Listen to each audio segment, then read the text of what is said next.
Then, as you've set yourself in the right direction, you're working intelligently and independently. You're scaling your investment in tasks.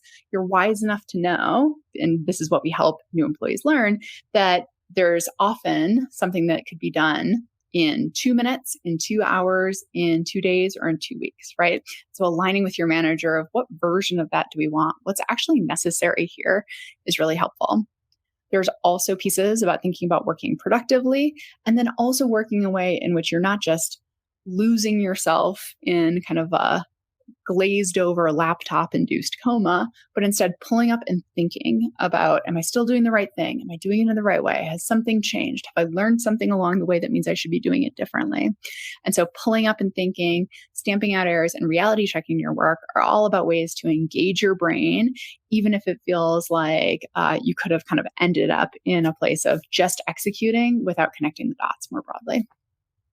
Then as you continue to work, you need to communicate effectively, starting with context and purpose in your communications, often adopting a bottom line upfront structure so your managers don't have to sort through a chronological description of all the things you did to figure out where you are now.